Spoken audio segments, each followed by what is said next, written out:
Di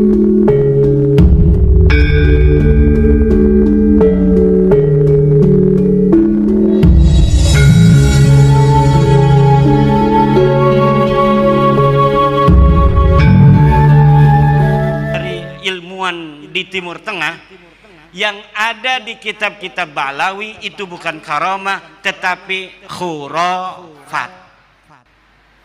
Kejadiannya tidak ada, tapi ditulis-tulis Mi'raj 70 kali.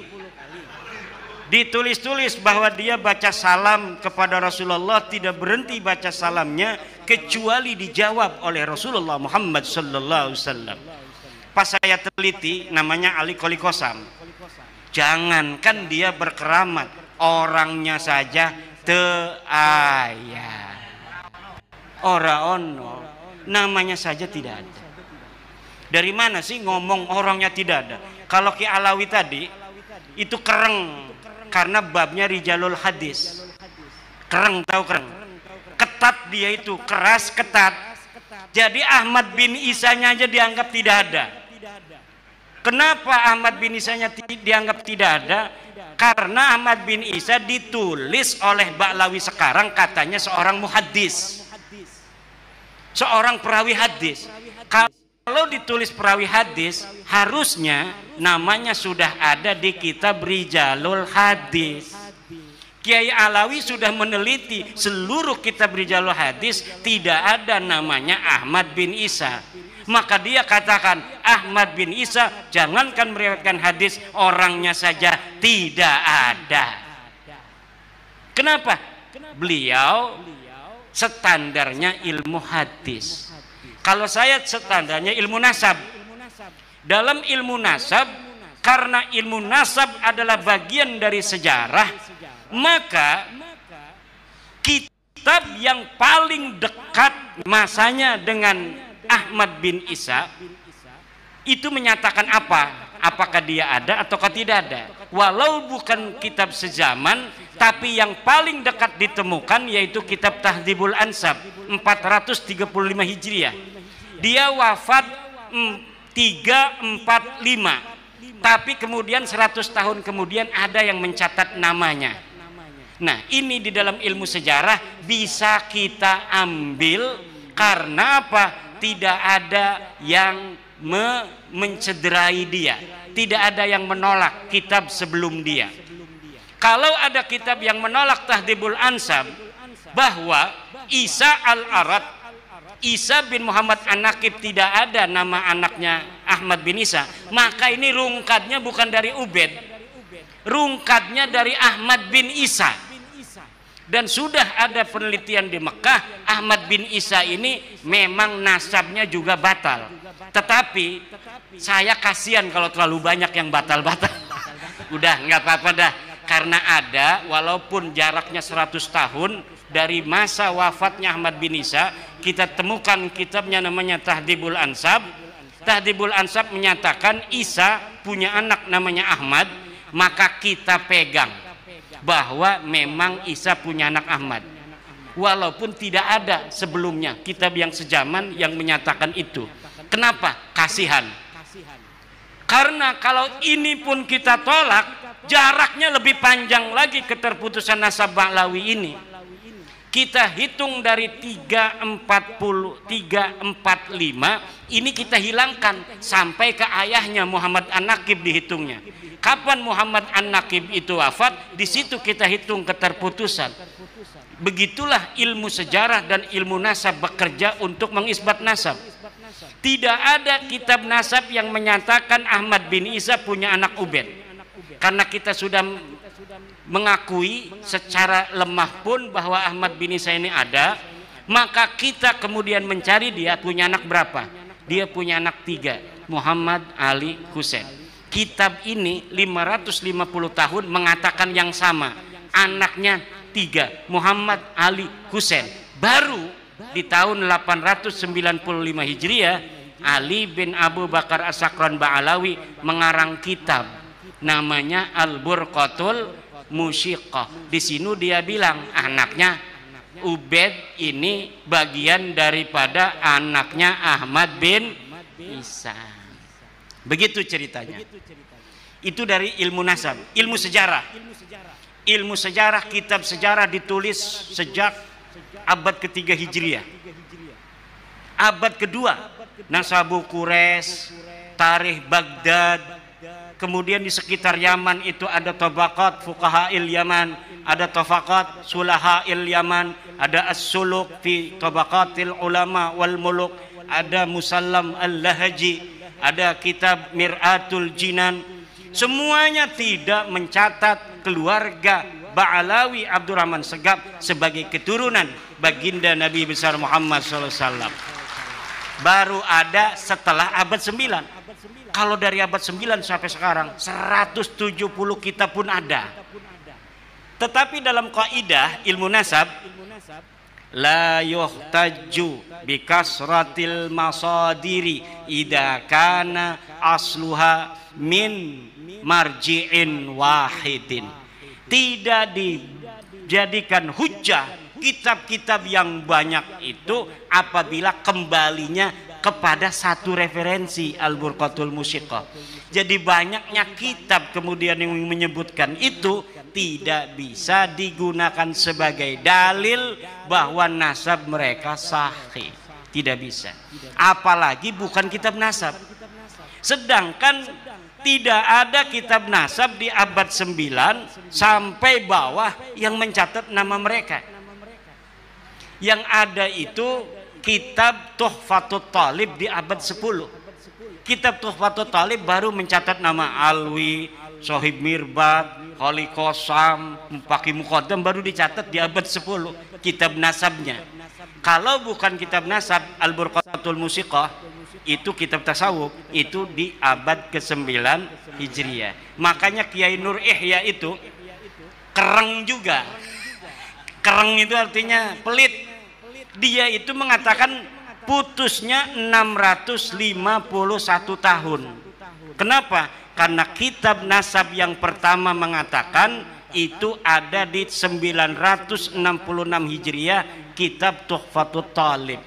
Dihitung dari 345 Hijriah sampai ke 996 itu 651 tahun. Kalau saya orangnya loman, orangnya baik, enggak kereng kayak Kiai Alwi, enggak kereng kayak Kiai Nur Ihya. Kalau saya memadukan antara ilmu sejarah dan ilmu nasab, menurut ilmu nasab 651, menurut ilmu sejarah 550 tak. Saya ngambilnya yang kecil, putus 550 tahun. Kenapa? Kasihan. Kenapa kasihan? Karena ajaran Wali Songo penuh kasih sayang. Kasihan. Terlalu panjang nanti makin sedih kan. Begini aja udah marahnya luar biasa. Ini kita ngomongin putus 550 tahun aja marahnya beneran, apalagi kita ngomong putusnya 650 tahun. Ketiga, dari ilmu DNA. Ini putus dari ilmu DNA. Bagaimana? Karena di dalam kitab Nasab Muqaddimah fi Ilmil Ansab, karya daripada Syekh An-Nasabah Khalil bin Ibrahim Ad-Duailimi, itu sudah dikatakan haplogrupnya orang Arab itu J1. Lihat kitab Muqaddimah fi Ilmil Ansab, sudah ada di sana, Pak. Orang Arab, turunan-turunan Quraisy semuanya J1 kalau tes DNA. Kalau bukan J1, itu bukan orang Arab. Nah, bagaimana dia itu bisa menjadi keturunan Nabi kalau orang Arab aja bukan? Jadi masa depan nih Pak, hasil tes DNA kayak Ba'lawi ini nggak mungkin lagi dibahas dalam ilmu nasab dan ilmu sejarah tentang dia valid ataukah tidak. Karena masa depan itu ketika ingin menelusuri keturunan Nabi, cukup lihat tes DNA-nya dulu. Oh, tes DNA J1, oke, masuk dalam penelitian. Kenapa? Karena sudah ketahuan orang Arab, garis lurus laki-lakinya. Kalau misalnya haplogrupnya kayak Baklawi, G, golep. Kita mau apain saja di dalam ilmu nasab, ilmu sejarah, pasti ini ujung-ujungnya putus. Kenapa? Tidak ada kakek bersama antara Baklawi dan Nabi Muhammad selama 45.000 tahun dalam ilmu DNA. Kita ini punya kakek bersama. Saya Ki Alawi mengaku sama-sama keturunan Sunan Gunung Jati, pakai mengaku. Itu bisa dibuktikan nanti dari tes DNA. Tuh bagus mau tes DNA. Saya tes DNA. Ini tes DNA. Nanti kakek bersamanya ada nggak di 400 tahun? Kalau kakek bersamanya ada di 400 tahun, sah mengaku keturunan Sultan Hasanuddin.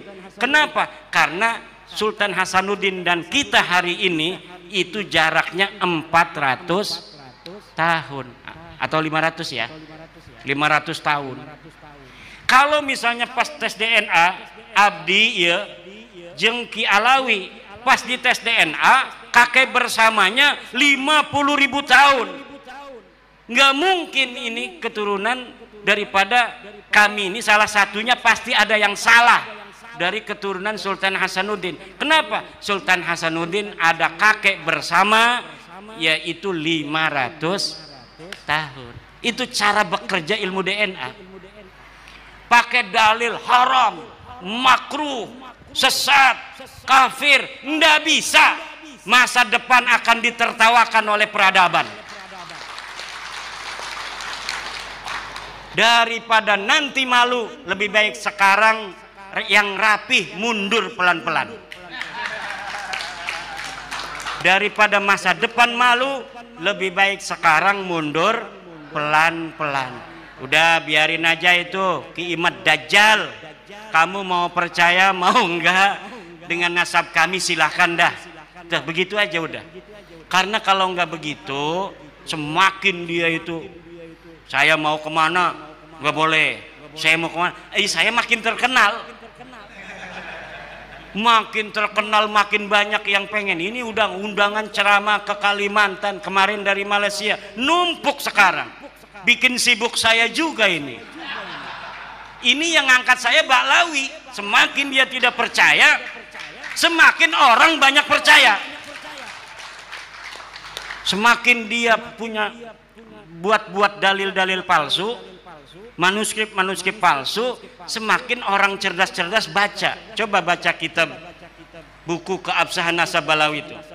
Dia ngomong tidak ada dalil kitab sejaman, tapi dia bikin manuskrip palsu. Saya sudah tulis manuskrip palsu Baklawi versi Rumel Abbas. Bisa di-download. Bagaimana kepalsuannya itu? Dia bikin kitab tahun 1960. Seorang Baklawi bikin kitab tahun 1960, tapi ditulisnya di situ dibikin tahun 640 Hijriah. Dari mana eta Ki Imad nyaho bae cina eta palsu? Dari berbagai macam literatur tentang orang yang disebutkan itu. Pengarangnya katanya namanya Sa'duddin Ad-Dhifari, 640 Hijriah, katanya murid Faqih Muqaddam. Bagaimana dia jadi murid Faqih Muqaddam sedangkan Faqih Muqaddam teu aya jelmana ge? Teu aya. Ini kita Nusantara ngomong Bali oke, ngomong Sunda oke, ngomong Jawa kita mah bisa. Ki Alawi ora bisa ngomong Jawa. Ana ning Pulau Jawa ora bisa ngomong Jawa. Usir iki wong ki. Kudu bisa ngomong Jawa. Ini ngomong Jawa nih kayak wong Jawa Osing. Jawa Osing, Jawa Banyumas, Tegal, Cirebon mirip karo Jawa ning Banten. Ning Banten iku Pak ngomong Jawa 3 kabupaten yang paling banyak. Di kabupaten saya itu Tangerang